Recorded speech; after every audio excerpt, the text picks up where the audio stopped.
Bien, Shavuot, esto lo titulamos Lo que siembra el Espíritu de Dios. Shavuot, Pentecostés, fiesta de la cosecha, de los primeros frutos, de las semanas, son los nombres que se les da a esta fiesta. Fue establecido por el Señor en una época del año en el que se cosecha lo sembrado. Antiguamente, el tiempo de la cosecha era un tiempo muy deseado por todos. Pueblos y naciones enteras dependían de este tiempo para el sustento de todo el año. Bajo este contexto, el Señor le enseña a su pueblo que le traigan los primeros frutos de los granos de esas cosechas. Vamos a Levítico 23, a partir del versículo 9, para ver el mandamiento. Levítico 23, 9.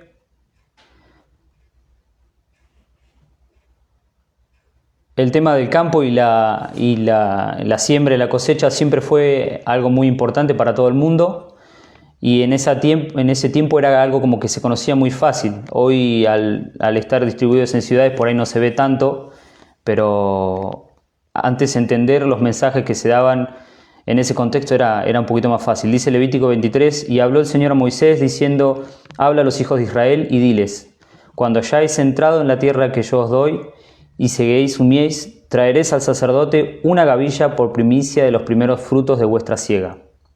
Y el sacerdote mecerá la gavilla delante del Señor para que seáis aceptos. El día siguiente del día de reposo la mecerá. Y el día que ofreciereis la gavilla, ofreceréis un cordero de un año sin defecto en holocausto al Señor. Su ofrenda será 2 décimas de efa de flor de harina amasada con aceite, ofrenda encendida al Señor en olor gratísimo, y su libación será de vino, la 4ª parte de un hin. Versículo 14, no comerás pan, ni trigo tostado, ni espiga fresca hasta este mismo día, hasta que hayáis ofrecido la ofrenda de vuestro Dios. Estatuto perpetuo es por vuestras edades, donde quieras que habitéis. Versículo 15, y contaréis desde ese día que sigue el día de reposo, desde el día que ofreciste la gavilla de la ofrenda mecida, 7 semanas cumplidas serán. Hasta el día siguiente del día de reposo contaréis 50 días. Ese es el conteo del hombre que estuvimos haciendo hasta el día de ayer, inclusive hoy, porque hoy es el día 50. Dice, 7 semanas seguidas serán, versículo 16, hasta el día siguiente del 7º día de reposo. Contaréis 50 días. Entonces ofreceréis el nuevo grano al Señor. De vuestras habitaciones traeréis 2 panes de ofrenda mecida, que serán de 2 décimas de efa de flor de harina, cocidos con levadura, como primicias para el Señor. Y ofreceréis con el pan 7 corderos de un año sin defecto, un becerro de la vacada y 2 carneros, serán holocaustos al Señor con su ofrenda y sus libaciones, ofrenda encendida de olor grato para el Señor. Ofreceréis además un macho cabrío por expiación y 2 corderos de un año en sacrificio de ofrenda de paz. Y el sacerdote las presentará como ofrenda mecida delante del Señor y con el pan de las primicias. Y los corderos serán cosa sagrada al Señor para el sacerdote. Y convocaréis este mismo día santa convocación. Ningún trabajo de siervos haréis, estatuto perpetuo es donde quiera que habitéis por vuestras generaciones. Versículo 22. Cuando seguéis la mies de vuestra tierra, no segaréis hasta el último rincón de ella, ni espigaréis tu siega. Para el pobre y para el extranjero lo dejarás. Yo, el Señor, tu Dios. Bien, toda la parte ceremonial de esta fiesta, lo que son los corderos, la ofrenda de los sacrificios, no está vigente por la ausencia del templo. Esto ya lo sabemos, pero vale la pena repetirlo. Cumplimos lo que se puede cumplir, el conteo de los días, como lo veníamos haciendo, el día de reposo de la fiesta, hoy, y la ayuda al pobre y al extranjero, que Dios siempre dentro de sus mandamientos lo tiene presente. Si meditamos en el aspecto simbólico de lo que representa traerlos al Señor los primeros frutos, podemos darnos cuenta que hay mucho para hablar. La misma Escritura nos enseña y ejemplifica constantemente con los elementos que implican una siembra y una cosecha. Por ejemplo, la tierra. En la tierra que se siembra el grano es muy importante. Vamos a ver Éxodo 3 para entender de lo que Dios ya habla de la tierra. Este es el llamamiento que Dios le hace a Moisés, Éxodo 3, a partir del versículo 7. Dice, dijo luego el Señor, bien he visto la aflicción de mi pueblo que está en Egipto, y he oído su clamor a causa de sus exactores, pues he conocido sus angustias. Y he descendido para librarlos de la mano de los egipcios y sacarlos de aquella tierra a una tierra buena y ancha, a tierra que fluye leche y miel, a los lugares del cananeo, del eteo, del amorreo, del fereceo, del heveo y del jebuseo. Vemos cómo Dios anuncia que los va a sacar de esa tierra en la que están sufriendo y los va a llevar a otra tierra de bendición. Esto para nosotros es lo mismo que hizo el Señor. Nos sacó de la tierra en la que vivíamos, simbólicamente hablando, y nos permitió entender sus palabras, que esto representa la buena tierra a la que fuimos llevados. Al mismo tiempo se usan ejemplos como la semilla que cae sobre buena o mala tierra. Marcos 4, a partir del versículo 3. Vamos a ver una enseñanza conocida, pero que es importante para ver esa diferencia de estar en la mala tierra, en la tierra de sufrimiento, como estaba el pueblo, y pasar a esa tierra que el Señor le prometió a Moisés. Dice Marcos 4, a partir del versículo 3, dice, oíd, he aquí el sembrador salió a sembrar, y al sembrar aconteció que una parte cayó junto al camino. Vinieron las aves del cielo y la comieron, y otra parte cayó en pedregales, donde no tenía mucha tierra, y brotó pronto, porque no tenía profundidad de tierra. Pero salió el sol y se quemó, porque no tenía raíz y se secó. Otra parte cayó entre los espinos, y los espinos crecieron y la ahogaron, y no dio fruto. Pero otra parte cayó en buena tierra, y dio fruto, pues brotó y creció, y produjo a 30, a 60 y a 100 por uno. Entonces les dijo, el que tiene oídos para oír, oiga. Y ahora el Señor aclara la parábola, versículo 10, cuando estuvo solo los que estaban cerca de él, con los 12, le preguntaron sobre la parábola.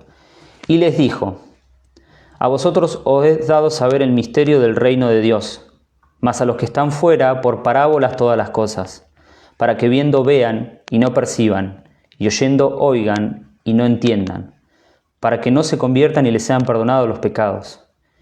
Y les dijo, ¿no sabéis esta parábola? ¿Cómo pues entenderéis todas las parábolas? El sembrador es el que siembra la palabra, y estos son los de junto al camino, en quienes se siembra la palabra, pero después que la oyen, enseguida viene Satanás y quita la palabra que se sembró en sus corazones. Estos son asimismo los que fueron sembrados entre pedregales, los que cuando han oído la palabra, al momento la reciben con gozo, pero no tienen raíz en sí, sino que son de corta duración, porque cuando viene la tribulación o la persecución por causa de la palabra, luego tropiezan. Estos son los que fueron sembrados entre espinos, los que oyen la palabra, pero los afanes de este siglo y el engaño de las riquezas y las codicias de otras cosas entran y ahogan la palabra, se hace infructuosa. Y estos son los que fueron sembrados en buena tierra, los que oyen la palabra y la reciben y dan fruto a 30, a 60 y a 100 por uno. Hermoso, muy clara la enseñanza del Mesías, y me llamó la atención el versículo que dice, los que la reciben con gran gozo, ese gran gozo que manifiesta mucha gente al recibir la palabra, que como decimos son emociones, pero en realidad no hizo raíz en su vida. Por eso es muy importante la convicción más allá de la emoción, que la emoción siempre va a estar porque somos seres emocionales, pero que la convicción sea lo más fuerte en nuestra vida. La enseñanza del Señor nos amonesta a ser buena tierra. El Señor nos hace una clara separación entre los que reciben la palabra y a los que no les he permitido, o sea, los que quedaron en la tierra y los que fueron trasladados a otra tierra. Nosotros como estudiantes que recibimos la palabra debemos tener una actitud de agradecimiento y humildad. No creer que somos mejores que los que no la reciban, porque así como Dios provee la tierra, la lluvia, el sol y todo lo que necesitamos para vivir, también provee la palabra de vida en nuestros corazones. y si la recibimos, solo es por su misericordia. Vamos a leer Crónicas, Primera de Crónicas 29, y vamos a ver un ejemplo hermoso de alguien que estaba en una posición de autoridad, pero que tiene el corazón de agradecimiento y reconocimiento a Dios, de que Él es dueño de todo. Vamos a leer Primera de Crónicas 29, y el capítulo 28 y 29 de este libro son muy importantes porque David reúne a los jefes de Israel junto con su hijo para los preparativos de construcción del templo. Reúne los materiales y al mismo tiempo, en ese capítulo, Salomón asciende al trono de Israel. En el capítulo 28, David expresa que el deseo que tenía por construir el templo del Señor, pero entiende que Dios no se lo permitió. Lo acepta y trabaja duro para que Salomón tenga todo lo necesario para hacerlo. Y vamos a ver cómo se expresa el rey David.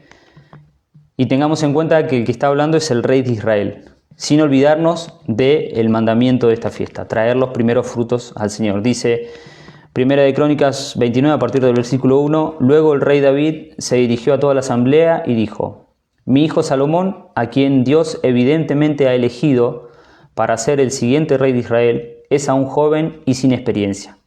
El trabajo que él tiene por delante es enorme, porque el templo que construirá no es para simples mortales, es para el Señor Dios. La versión que estoy usando es la Nueva Traducción Viviente. Versículo 2. Usando cada recurso a mi alcance, he reunido todo lo que pude para construir el templo de mi Dios. Así que hay suficiente oro, plata, bronce, hierro, madera, al igual que grandes cantidades de onís y otras joyas costosas, y todo tipo de piedras finas y mármol. Ahora, debido a la gran devoción que tengo por el templo de mi Dios, entrego todos mis propios tesoros de oro y de plata para ayudar a la construcción. Ahora, si leemos el versículo 3, lo que está diciendo David, esto es algo David que no iba a verlo. Él estaba preparando una obra que él no iba a hacer. Y es hermoso porque hace referencia y dice: ahora, debido a la gran devoción que tengo por el templo de mi Dios. A pesar de que él no iba a estar, él sabía que esa casa iba a tener gran relevancia. Dice: esto es, además de los materiales de construcción que ya he reunido para su santo templo. Versículo 4, dono más de 102 toneladas de oro de Ofir y 238 toneladas de plata, refinada para recubrir las paredes de los edificios, y para los demás trabajos de oro y plata que harán los artesanos. Ahora bien, después de haber hecho esa donación, David dice: ¿quiénes de ustedes seguirán mi ejemplo y hoy darán ofrendas al Señor? Entonces los jefes de las familias de las tribus de Israel, los generales y capitanes del ejército y los funcionarios administrativos del rey, todos ofrendaron voluntariamente para la construcción del templo de Dios. Donaron alrededor de 170 toneladas de oro, 10.000 monedas de oro, 340 toneladas de plata, 612 toneladas de bronce y 3.400 toneladas de hierro. También contribuyeron con gran cantidad de piedras preciosas que se depositaron en el tesoro de la casa del Señor al cuidado de Jehiel, un descendiente de Gersón. El pueblo se alegró por las ofrendas porque había dado libremente y de todo corazón. Qué importante, ¿no? Habían dado de todo corazón al Señor y el rey David se llenó de gozo. Versículo 10. Luego David alabó al Señor en presencia de toda la asamblea. Oh Dios de nuestro antepasado Israel, que seas alabado por siempre y para siempre. Tuyos, oh Señor, son la grandeza, el poder, la gloria, la victoria y la majestad. Todo lo que hay en los cielos es tuyo, oh Señor, y este es tu reino. Te adoramos como el que está por sobre todas las cosas. La riqueza y el honor solo vienen de ti, porque tú gobiernas todos. El poder y la fuerza están en tus manos, y según tu criterio la gente llega a ser poderosa y recibe fuerza. Fíjense cómo en la posición de rey David no tiene la actitud de cualquier rey que nosotros podamos conocer, sino es un rey humilde y reconociendo la autoridad y el dominio de Dios. Dice el versículo 13, oh Dios nuestro, te damos gracias y alabamos tu glorioso nombre. Pero ¿quién soy yo y quién es mi pueblo para que podamos darte algo a ti? Todo lo que tenemos ha venido de ti y te damos solo lo que tú primero nos diste. Estamos aquí solo por un momento, visitantes y extranjeros en la tierra, al igual que nuestros antepasados. Nuestros días sobre la tierra son como una sombra pasajera. Pasan pronto sin dejar rastros. Oh Señor nuestro Dios, aún estos materiales que hemos reunido para construir un templo para honrar tu santo nombre vienen de ti.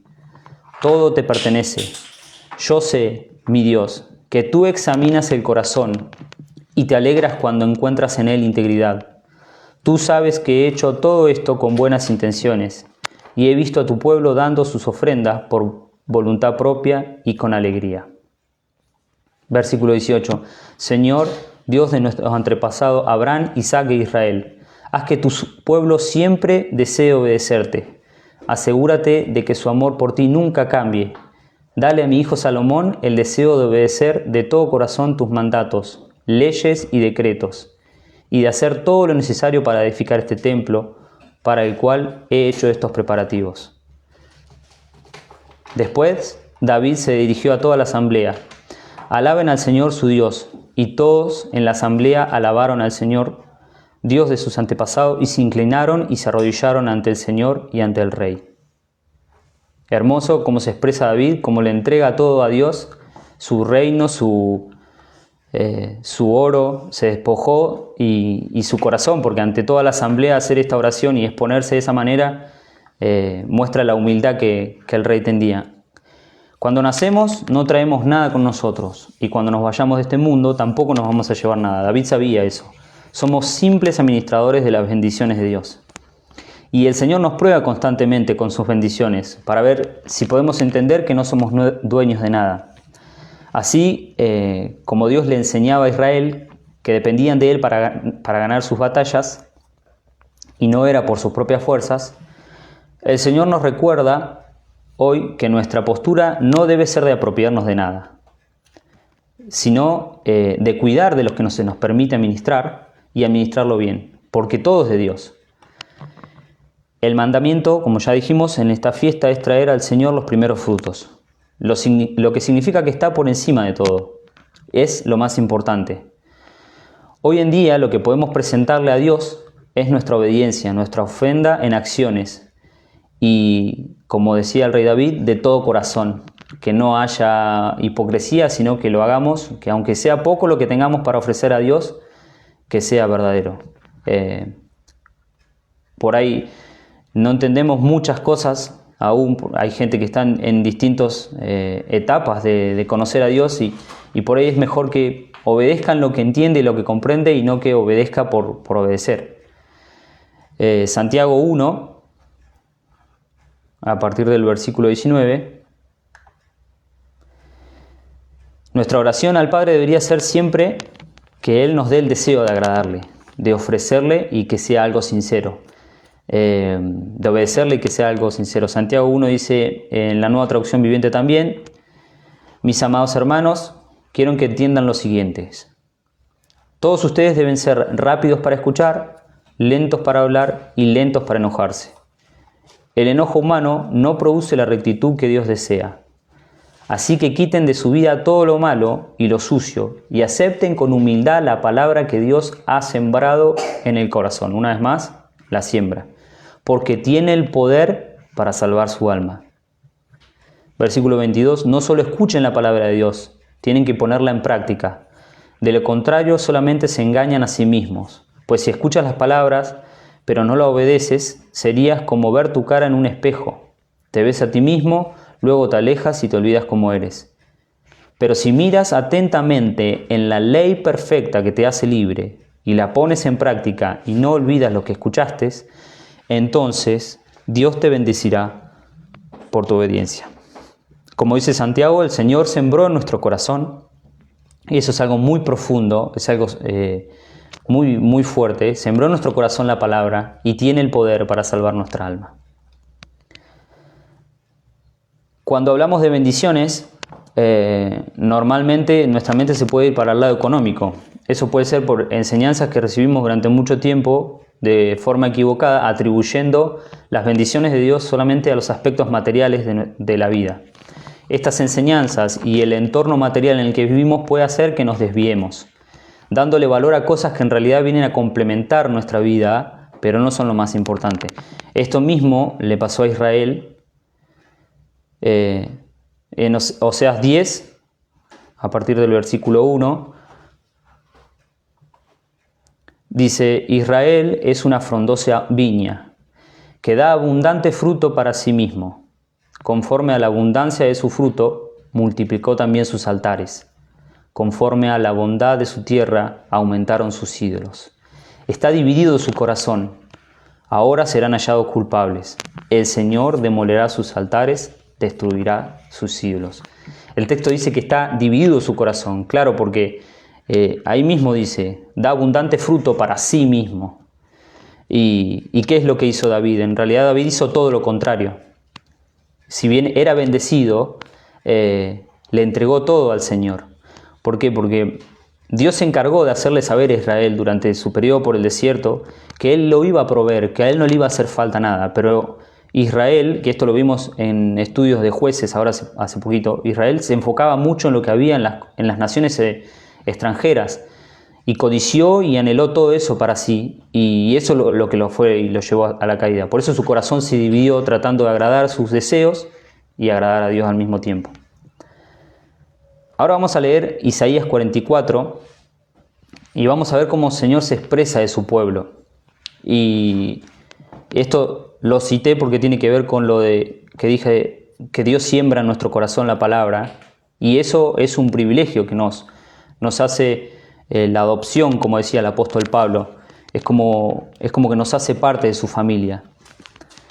Isaías 44 también tiene que ver con lo que decía Yeshua, que a nosotros se nos dio a entender los misterios del reino. Dice: ahora pues, oye Jacob, siervo mío, y tú, Israel, a quien yo escogí.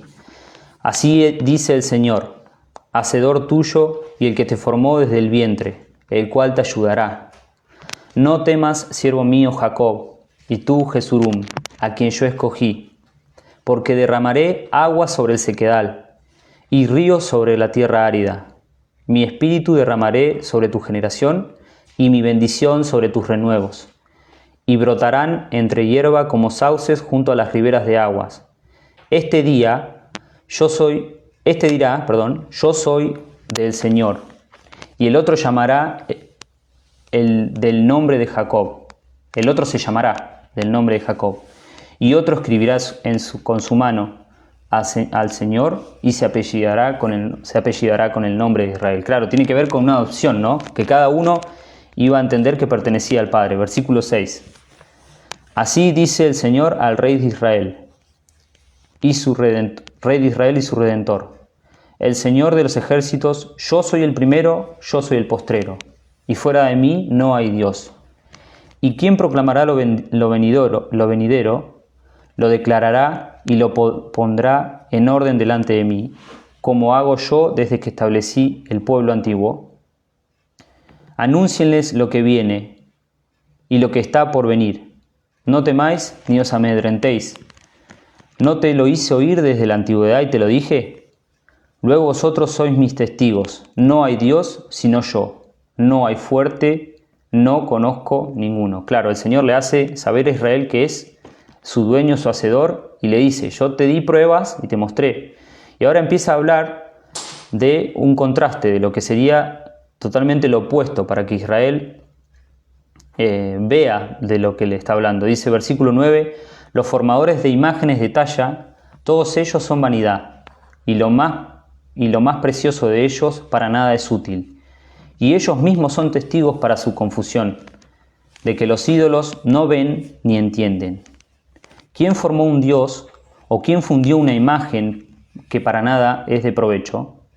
He aquí que todos los suyos serán avergonzados, porque los artífices mismos son los hombres. Todos ellos se juntarán, se presentarán, se asombrarán y serán avergonzados a una. El herrero toma una tenaza, trabaja en las ascuas, le da forma con los martillos, trabaja en ello con fuerza de su brazo. Luego tiene hambre, le faltan las fuerzas, no bebe agua y se desmaya. El carpintero tiende la regla, lo señala con alambre, lo labra con sus cepillos, le da figura con el compás, lo hace en forma de varón o semejanza a hombro hermoso para tenerlo en casa. Corta cedros y toma cipres y encina, que crecen entre los árboles del bosque. Planta piña que crece con lluvia. De él se sirve luego el hombre para quemar y toma de ellos para calentarse.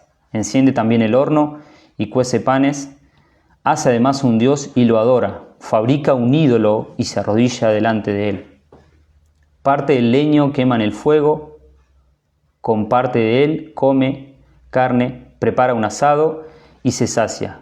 Después se calienta y dice: oh, me he calentado, he visto el fuego, y hace del sobrante un dios, un ídolo suyo. Se postra delante de él, lo adora, le ruega diciendo: líbrame, porque mi Dios eres tú. El profeta acá nos está hablando de cosas que pueden gustar en ciertos sentidos, pero que al mismo tiempo las provee Dios y las trajo el hombre y se ha confundido como que las hizo con su mano. Porque al mencionar la lluvia, el bosque, todo son cosas que el Señor provee. Dice versículo 18, para aclarar, él dice: no saben ni entienden, porque cerrados están sus ojos para no ver y su corazón para no entender. No discurre para consigo, no tiene sentido ni entendimiento para decir: parte esto quemé en el fuego, y sobre brasas cocí pan, hacé carne, la comí, haré del resto una abominación, me postraré delante de un tronco de árbol. De ceniza se alimenta, su corazón engañado le desvía, para que no quede libre su alma, ni diga: ¿no es pura mentira lo que tengo en mi mano derecha? Nuevamente el Señor habla haciendo esto una gran diferencia entre sus palabras y cualquier otra enseñanza para nosotros. Él dice: ven, no pueden razonar, no hay entendimiento en ello. Versículo 21 dice: acuérdate de estas cosas, oh Jacob e Israel, porque mi siervo eres. Yo te formé, siervo mío eres tú. Israel, no me olvides. Yo deshice como una nube tus rebeliones, y como niebla tus pecados, vuélvete a mí, porque yo te redimí. Cantad loores, oh cielos, porque el Señor lo hizo. Gritad con júbilo, profundidades de la tierra. Prorrumpid, montes, en alabanza, bosque y todo árbol que en él está, porque el Señor redimió a Jacob, y en Israel será glorificado. Así dice el Señor tu Redentor, que te formó desde el vientre. Yo, el Señor, que hago todo, que extiendo los cielos y extiendo la tierra por mí mismo, que deshago las señales de los adivinos y enloquezco a los agoreros, que hago volver atrás a los sabios y desvanezco su sabiduría. Yo, el que despierta la palabra de su siervo y cumple el consejo de sus mensajeros, que dice a Jerusalén: serás habitada, en las ciudades de Judá, reconstruidas serán, y sus ruinas reedificaré, que dice a las profundidades: secados, y de tus ríos haré secar. Que dice de Ciro: es mi pastor y cumplirá todo lo que yo quiero. Al decir Jerusalén: serás edificada, y al templo serás fundado. Todas promesas hermosas del Señor que en su tiempo se cumplieron y que al mismo tiempo se cumplen hoy en nosotros. Los frutos que el Señor espera de nosotros son cambios de vidas reales. Y esto podemos entenderlo porque si llegamos a Shavuot sin frutos, no hay nada para ofrecerle al Señor. Podemos estudiar la palabra, guardar el Shabbat, las fiestas, todos los mandamientos, pero si no hay cambios reales en nuestra vida, no tendremos nada para ofrecerle al Señor. Seremos como las vírgenes que se quedaron sin aceite. Yeshua es, como siempre, nuestro ejemplo principal y el centro de cada fiesta. Y estos cambios de vida son posibles a partir de Él, ya que con su muerte produjo vida en nosotros. Juan 12, a partir del versículo 23.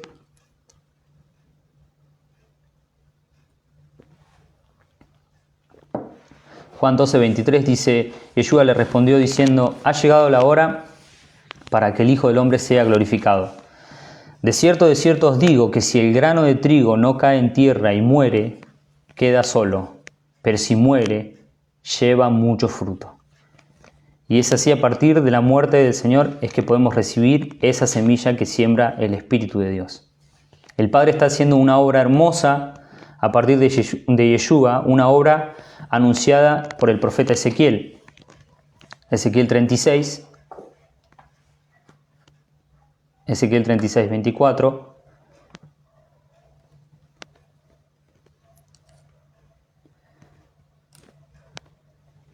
Dice, y yo os tomaré de las naciones, y os recogeré de todas las tierras, y los traeré a vuestro país, y esparciré sobre vosotros agua limpia, y seréis limpiados de todas vuestras inmundicias, y de todos vuestros ídolos los limpiaré. Y les daré un corazón nuevo, y pondré un espíritu nuevo dentro de vosotros, y quitaré de vuestra carne el corazón de piedra, y os daré un corazón de carne, y pondré dentro de vosotros mi espíritu, y haré que andéis en mis estatutos y guardéis mis preceptos y los pongáis por obra. Es perfecto, es hermoso, porque esos son los frutos que el Señor hace a partir de la muerte de Yeshua. Obra en nosotros para que demos frutos y cumplamos su obra. Entonces podríamos decir que los frutos, como lo dijo el apóstol Pablo en Gálatas 5:22, es todo esto que anunció el profeta Ezequiel, que pasaría a partir de la muerte del Señor, y que hoy en nuestras vidas podemos decir hay cambios reales, vemos acciones que antes no veíamos. Dice Gálatas 5:22, mas el fruto del Espíritu es amor, gozo, paz, paciencia, benignidad, bondanza, fe, mansedumbre, templanza. Contra tales cosas no hay ley. Estas cosas deberían empezar a manifestarse en nosotros. Si no es así, tenemos que pensar por qué o qué está faltando. Doblemos rodilla, pidámosles al Señor, pero llegar a esta fiesta y entender que lo más importante es el fruto que demos de nosotros mismos, y ver que nada ha cambiado en nuestra vida sería algo para replantearnos, sería algo para humillarnos como hizo David, para buscar a Dios de todo corazón y tratar de que esa semilla que se rompió, que es el Mesías, para darnos fruto, haga efecto en nuestras vidas, que el Señor lo haga. Es algo obviamente que depende de Él, que no lo puede hacer ninguna persona, pero nosotros tenemos que estar predispuestos y tenemos que poner de nosotros para que eso sea efectivo, para que eso sea real en nuestra vida. La Biblia nos enseña que la bendición más grande que podemos recibir es la palabra de Dios. Poder entenderla es la semilla del Señor, porque es eterna y permanece para siempre. Primera de Corintios 2:6. La enseñanza es simple, pero es al mismo tiempo muy profunda. Y el apóstol Pablo ahora lo va a llevar más profundo, entendiendo todo este contexto de la siembra, la cosecha y los frutos. El apóstol Pablo dice, sin embargo, a partir del versículo 6, hablamos de sabiduría entre los que han alcanzado madurez, y sabiduría no de este siglo, ni de los príncipes de este siglo que perecen, mas hablamos sabiduría de Dios en misterio, la sabiduría oculta, la cual Dios predestinó antes de los siglos para nuestra gloria, la que ninguno de los príncipes de este siglo conoció, porque si la hubieran conocido, nunca habrían crucificado al Señor de gloria. Antes bien, como está escrito, cosas que ojo no vio, ni oído oyó, ni han subido al corazón de hombre, son las que Dios ha preparado para los que le aman. Cuando leemos esto y meditamos en esto tan precioso y tan importante que nos lleva a la vida eterna, y quizás nos acordamos de lo que leímos hace un momento que ofrecía el rey David, el oro y todo eso, queda en un nivel pero muy chiquito, no tiene validez absoluta, porque todo esto que dice el apóstol Pablo, que el Señor predestinó para nosotros, es eterno y es para siempre. El versículo 10 dice, pero Dios nos las reveló a nosotros por el Espíritu, porque el Espíritu todo lo escudriña, aún lo profundo de Dios. Porque ¿quién de los hombres sabe las cosas del hombre, sino el espíritu del hombre que está en él, así tampoco nadie conoció las cosas de Dios, sino el espíritu de Dios. Y nosotros no hemos recibido el espíritu del mundo, sino el espíritu que proviene de Dios, para que sepamos lo que Dios nos ha concedido. Es como lo que se conoce hoy como un pendrive. Dios hizo una conexión a través de sus hijos, a través de su Hijo, para revelarnos su palabra, para sembrar en nosotros el entendimiento de su palabra. Y eso es tremendo, porque conocer lo profundo de Dios solamente puede ser a través del Espíritu de Dios. Y nos lo reveló a nosotros, que somos simples mortales, que somos simples personas. Dice: y nosotros no hemos recibido el espíritu del mundo, sino el espíritu que proviene de Dios, para que sepamos lo que Dios nos ha concedido, lo cual también hablamos no con palabras enseñadas por sabiduría humana, sino con las que enseña el Espíritu, acomodando lo espiritual a lo espiritual. Pero el hombre natural no percibe las cosas que son del Espíritu, porque para él son locura, y no las puede entender, porque se han de discernir espiritualmente. En cambio, el espiritual juzga todas las cosas, pero él no es juzgado de nadie. Porque, ¿quién conoció la mente del Señor? ¿Quién le instruirá? Mas nosotros tenemos la mente de Cristo.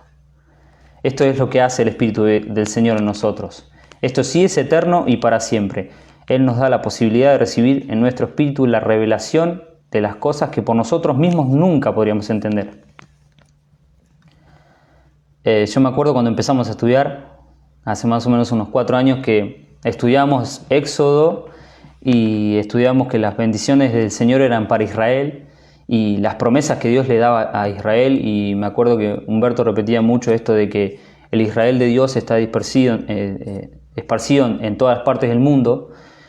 Y leíamos, estudiábamos y escribíamos que nosotros pasamos a ser ese Israel si nosotros lo decidimos y queremos seguir al Señor.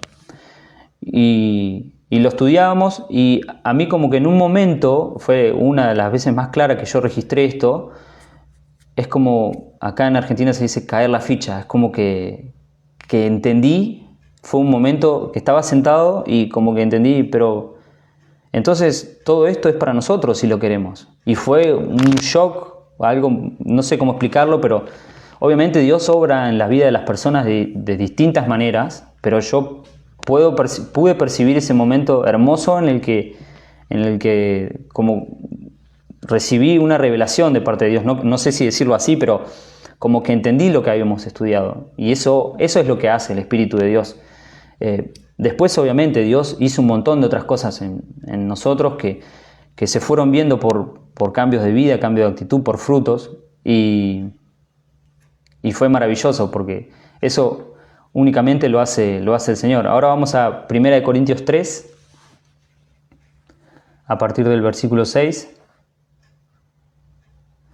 y vamos a ver, así como el Señor es el que siembra la semilla, es el mismo que le da el crecimiento. Dice, y es que Pablo viene hablando en el versículo, del versículo 1, porque habían divisiones en las iglesias, algunos decían ser de Pablo, otros decían ser de apóstol, pero Pablo deja en claro que el hombre no es nada y que solamente tiene el privilegio de llevar el mensaje, pero la obra es de Dios, tal cual lo dijo el rey David.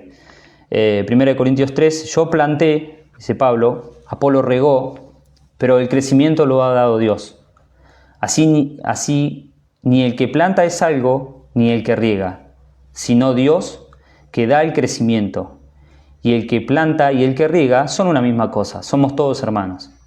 Aunque cada uno recibirá su recompensa conforme a su labor. Porque nosotros somos colaboradores de Dios, y vosotros sois alabanza de Dios, edificio de Dios. El crecimiento es del Señor.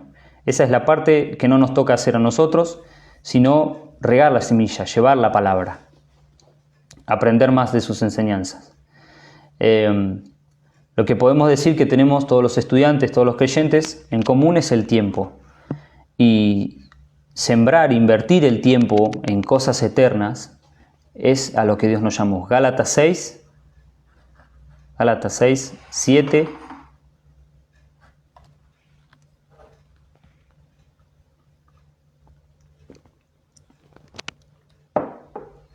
Dice, no os engañéis, Dios no puede ser burlado, pues todo lo que el hombre sembrare, eso también segará. Porque el que siembra para su carne, de la carne segará corrupción, mas el que siembra para el Espíritu, del Espíritu segará vida eterna. Hermoso y clarito como el apóstol Pablo les habla a los Gálatas y les dicen, no se engañen, el Señor no puede ser burlado. Mateo 25, a partir del versículo 14.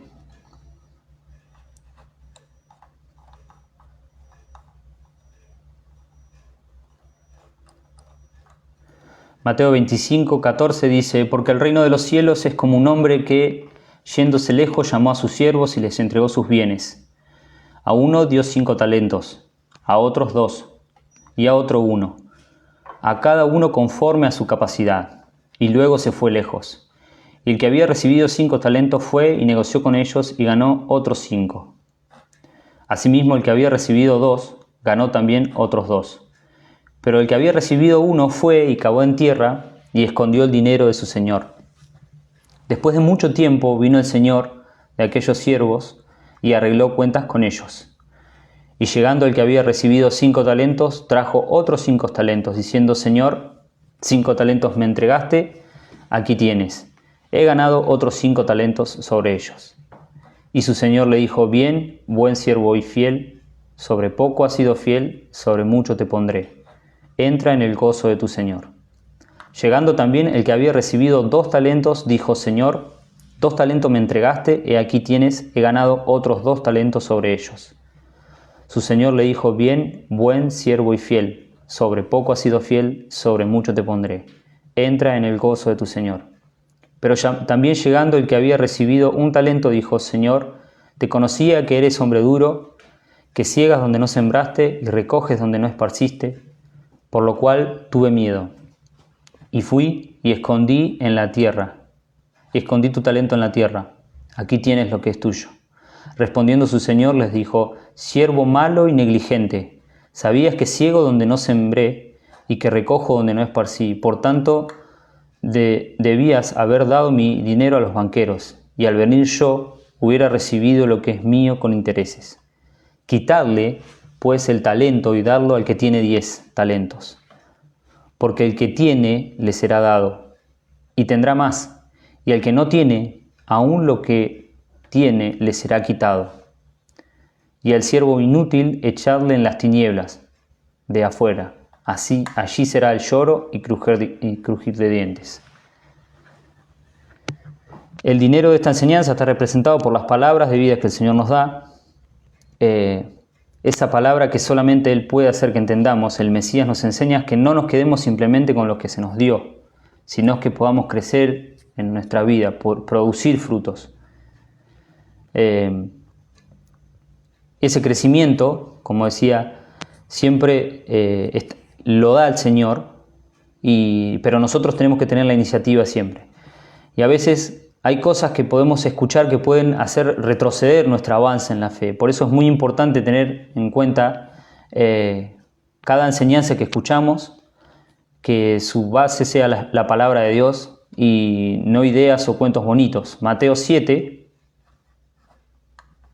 Digo esto porque se está usando mucho actualmente en muchos ministerios, en muchas congregaciones, la idea de repartir una enseñanza linda, una enseñanza que agrade y no se amonesta, no se explica, no se enseña la palabra como la palabra es, y eso es peligroso para nuestra fe. Dice Mateo 7, a partir del versículo 15, guardaos de los falsos profetas que vienen a vosotros vestidos como ovejas, pero por dentro son lobos rapaces. Por su fruto los conoceréis. ¿Acaso se recogen uvas de los espinos o higos de los abrojos? Así, todo buen árbol da buenos frutos, pero el árbol malo da malos frutos. No puede el buen árbol dar malos frutos, ni el árbol malo dar buenos frutos. Todo árbol que no da buen fruto es cortado y echado al fuego. Así que por su fruto los conoceréis. No todo el que me dice Señor, Señor, entrará en el reino de los cielos, sino el que hace la voluntad de mi Padre, que está en los cielos. Muchos me dirán en aquel día: Señor, Señor, ¿no profetizamos en tu nombre? ¿Y en tu nombre echamos fuera demonios? ¿Y en tu nombre hicimos muchos milagros? Entonces les declararé: nunca los conocí. Apartados de mí, hacedores de maldad. Esto es una enseñanza, una exhortación dura, pero muy cierta, que Yeshua hace para que no nos dejemos engañar por mensajes que nos hacen perder el tiempo. Es también lo que se necesita para llegar a la cosecha. Por eso esperamos con paciencia los tiempos del Señor. Filipenses 1, versículo 3.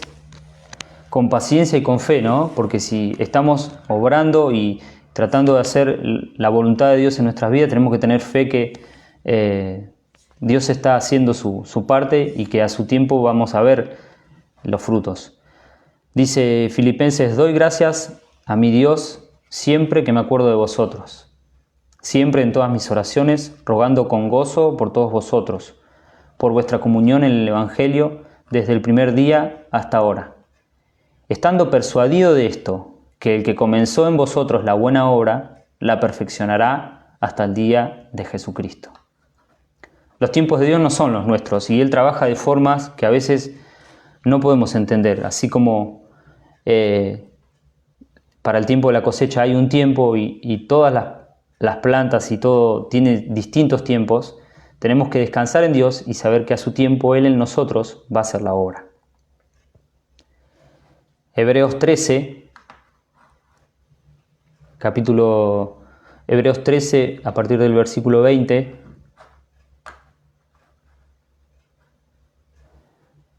Y mientras leía esto recién me acordaba de que hace un tiempo tuve una situación que me hacía reaccionar y me hacía reaccionar mal. Una situación que venía hace tiempo con una persona y me ponía mal y no, era como algo que yo no podía avanzar.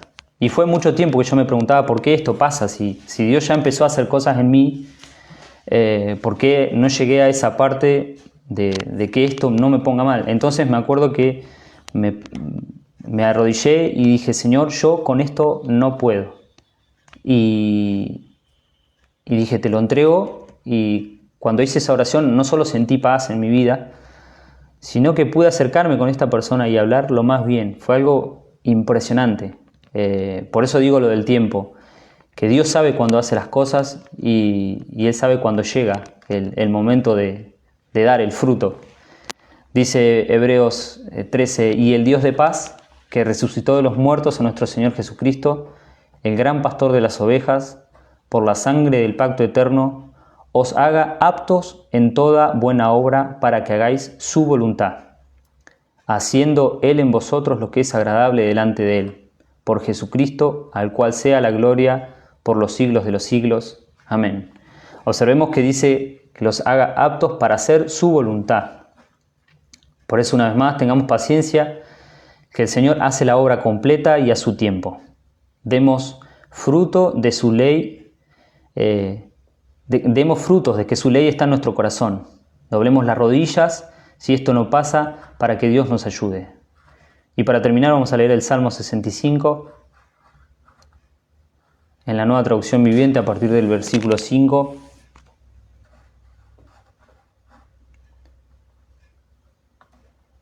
Salmo 65 dice: fielmente respondes a nuestras oraciones con imponentes obras, oh Dios nuestro Salvador. Eres la esperanza de todos los que habitan la tierra, incluso de los que navegan en mares distantes.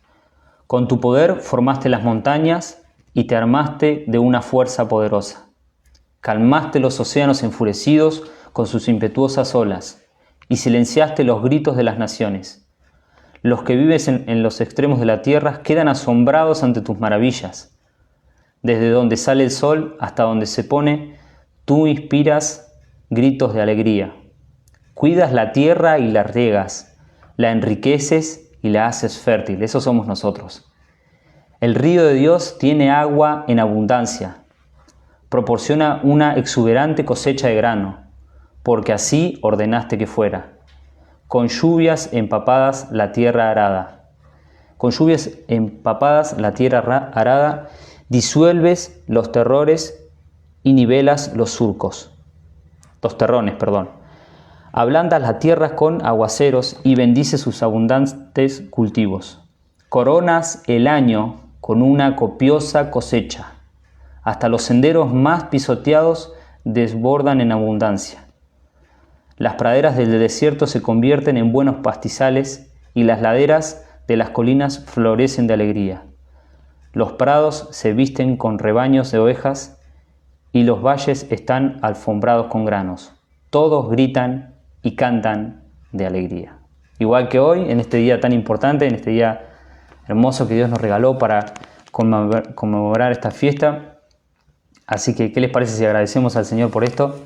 Señor, te damos gracias por esta tu palabra, por tu enseñanza, por el amor y la paciencia que tienes para nosotros, por esa semilla que plantaste en nuestro corazón, por tu Hijo, Señor, por la obra que sigues haciendo en los tuyos. Gracias, Señor, por cada estudiante que recibe tu palabra. Gracias por cada uno que podemos dar testimonio de tus palabras y disfrutar de ello. Ayúdanos a entender y a tener siempre una actitud de humildad, de amor, de sinceridad en todas las obras que hagamos y que podamos esperar siempre tus tiempos, Señor, para que sepamos y conozcamos que tus tiempos son buenos. Gracias, Señor, por todo lo que nos das. En el nombre de Yeshua. Amén.